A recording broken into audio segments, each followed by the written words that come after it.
안녕하십니까. 지편전 두뇌개발센터 윤성철입니다. 오늘은 속독의 개념에 대해 간략하게 설명하겠습니다. 속독이란 한마디로 책을 빨리 읽는 것입니다. 어떻게든 한정된 시간에 최대한 빨리 읽는 방법이죠. 다양한 독서 방법이 있겠지만 여기서는 간략하게 분류하여 설명하겠습니다. 다음의 예제, 지편전 두뇌개발센터 두 단어를 의식하지 말고 평소에 책을 읽는 방법대로 편안하게 읽어보십시오. 자, 읽으셨습니까? 읽는 방법에 있어서 크게 세 가지로 분류할 수 있습니다. 자, 첫 번째, 지편전 두뇌개발센터라고 소리내어 발음하면서 읽는 음독이 있습니다. 자, 두 번째, 소리를 내지는 않지만 속으로 발음하거나 또는 입으로 중얼거리면서 읽는 이 묵독이 있습니다. 자, 세 번째, 음독도 아니고 속발음도 하지 않고 보는 즉시 인지가 되어 읽어지는 속독, 우리가 배워야 하는 속독이 있습니다. 여러분은 어디에 속하세요? 거의 대부분의 사람은 음독, 묵독을 하고 계시죠? 여기에서 음독과 묵독이 있다고 했는데 이것을 통칭해서 정독이라고 하겠습니다. 자, 음독은 문자를 배우는 유치원이나 초등학교 저학년에 반드시 필요하고요. 자, 묵독은 초등학교 고학년 이상에서 일반인에 이르기까지 거의 모든 사람들이 이에 해당됩니다.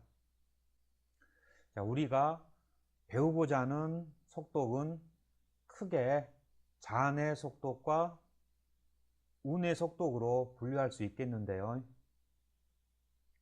자뇌는 IQ, 즉 지성의 뇌로 이성적, 논리적, 객관적 문자 영역을 담당하고요. 우뇌는 EQ, 즉 감성의 뇌로 감성적, 주관적으로 이미지 영역을 담당합니다. 이러한 이유로 자뇌가 발달된 사람은 속독을 이해하지 못해서 안 된다고 비방하거나 중도 포기하는 경우가 대부분입니다. 이런 경우 먼저 우뇌 개발을 해주시면 자연스럽게 해결됩니다. 자신이 안 된다고 해서 남들도 안 될 것이라는 생각이 많이 작다고 해야 되나요? 자, 자뇌 속독은 문자를 문자로 인지하기 때문에 한꺼번에 인지할 수 있는 용량의 한계가 있습니다. 자, 그에 반해 우뇌 속독은 문자를 이미지로 인지하기 때문에 용량의 한계를 뛰어넘을 수 있습니다. 이러한 특성 때문에 자뇌 속독은 라인 단위 인지 방법으로 적합하고 초급, 중급 수준의 속독에 해당됩니다.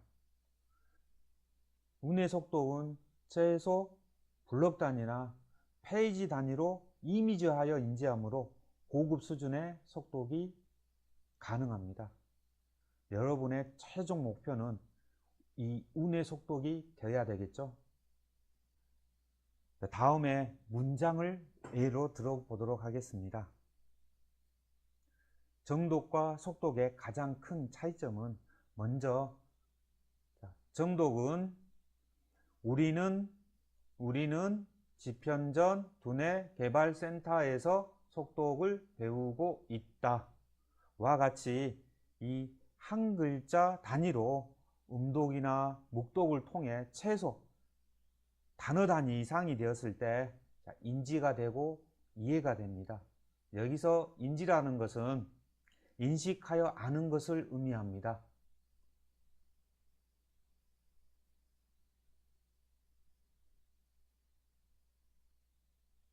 그리고 이 단어들이 모여서 이 문장을 이루었을 때 내가 해석하여 인지된 내용을 이해하고 기억하여 저장을 합니다. 자, 속독은 단어, 문장, 페이지 단위로 뇌에서 바로 해석하여 인지되고 인지된 내용을 한꺼번에 기억하여 저장합니다. 가장 큰 차이점은 한 글자 단위로 읽는 정독과 단어, 문장, 페이지 단위로 읽는 속독의 바로 인지 방법이라 하겠습니다. 자, 그러면 정독과 속독을 표를 가지고 비교해 볼까요? 자, 인지 방법으로 정독은 묵독, 음독으로 구강 구조상 발음할 수 있는 속도가 한정되어 있어서 속도에 제한이 있을 수밖에 없죠. 자, 이에 반해 속독은 눈으로 읽기 때문에 속도를 무제한으로 향상을 시킬 수가 있습니다. 자, 여기서 C자는 볼 C자입니다. 자, 이 목자는 눈목자죠. 그래서 둘 다 눈으로 읽는다는 뜻입니다. 다시 한번 강조하지만 글자를 인지할 때 한 글자 단위로 음독, 묵독의 발음 과정을 거치지 않고 보는 즉시 인지함으로 훈련만 꾸준히 한다면 속도를 무제한 끌어올릴 수 있습니다. 자, 시폭은 한꺼번에 볼 수 있는 글자의 개수를 의미합니다. 정독은 최소 단위가 한 글자로 제한되어 있습니다.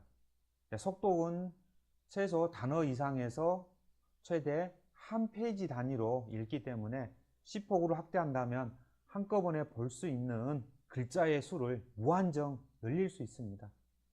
이러한 연유로 시폭 확대 훈련이 반드시 필요합니다. 자, 그러면 무조건 속독이 좋을까요? 각각의 장단점에 대해서 살펴보도록 하죠. 자, 정독의 단점은 속도가 제한적이고 많은 시간을 요구합니다. 많은 시간을 요구하기 때문에 한꺼번에 많은 양의 정보를 소화해내기가 힘듭니다. 자, 이러한 이유로 책을 읽기 위한 인내와 끈기가 반드시 필요하므로 책에 대한 부담감이 클 수밖에 없습니다. 자, 이에 반해 장점은 오감을 이용한 인지로 이해와 기억이 용이하고요. 누구나 쉽게 접근이 가능하고 별도의 훈련이 필요하지 않습니다. 자, 속독의 단점은 음독, 묵독 즉 발음을 하지 않기 때문에 기존의 독서 습관으로는 인지가 힘듭니다. 이러한 이유로 별도의 인지훈련, 시폭 확대, 집중력, 우뇌 개발 훈련이 반드시 필요합니다. 이와 함께 꾸준한 노력과 인내로 별도의 이 시간 투자도 반드시 필요합니다. 장점으로는 많은 양의 정보를 단시간에 처리 가능하고요. 많은 양의 정보를 단시간에 처리하기 때문에 이 집중력이 비약적으로 향상이 됩니다. 그리고 빠르게 책을 읽을 수 있어서 공부하거나 책을 읽는데 부담감이 매우 작습니다. 즉, 공부를 잘하기 위한 최상의 조건을 갖추게 된다는 거죠. 남들이 10시간 공부하여 이해할 때 나는 최소 2분의 1, 많게는 수십 분의 1까지 줄일 수 있어 같은 시간을 투자하지만 효율은 몇십 배 차이가 납니다. 마지막으로 속독을 배우기 위한 최적기가 있을까요? 공부도 때가 있다고 하죠. 여기서 때는 가장 최상의 조건을 의미하겠죠. 속독도 마찬가지입니다. 속독은 책 읽는 습관하고 밀접한 관계가 있습니다. 자, 예를 들어 40세인 성인이 있다고 한다면 이 사람은 최소 33년 이상의 음독과 묵독의 바로 독서 습관이 철저히 몸에 배어 있습니다. 그리고 가장 중요한 것은 이 음독과 묵독을 거치지 않고는 읽어도 전혀 이해가 되지 않는다는 것입니다. 이러한 기존의 독서 습관을 바꾸는 훈련이 바로 기초과정인데, 꾸준히 일정 기간 시간을 투자한다면 누구나, 정말로 누구나 다 될 수 있습니다. 포기하지 않으면 반드시 됩니다. 그 대신 좀 더 많은 시간과 노력이 필요하겠죠. 기존의 독서 습관을 바꾸기 위한 최소한의 시간이 반드시 필요한 이유입니다. 교육하다 보면 최소 21일에서 100일 정도가 정독에서 속독으로 바꾸기 위한 최소한의 시간입니다. 자, 그래서 하루 1시간 이상 꾸준히, 정말로 꾸준히 기초 훈련을 한다면 글자들이 쭉쭉 빨려 들어오는 신기한 체험을 하시게 될 겁니다. 자, 초등학교, 중학교 이하는 독서 습관이 몸에 배어 있지 않기 때문에 이때부터 시작한다면 성인들보다는 좀 더 쉽게 거부감 없이 속독을 배울 수 있는 이 최적기가 됩니다. 또한 부모가 필요에 의해 보내기 때문에 어쩔 수 없이 배우게 되는 경우가 대부분입니다. 깨어있는 부모라면 한 번쯤 생각해 볼 만하겠죠.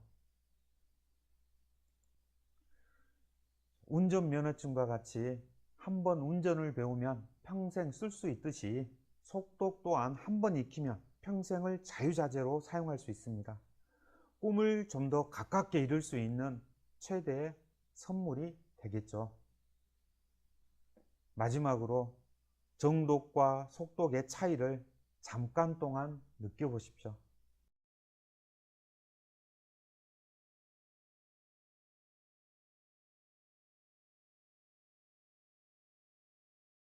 감사합니다. 오늘도 즐거운 하루 되십시오.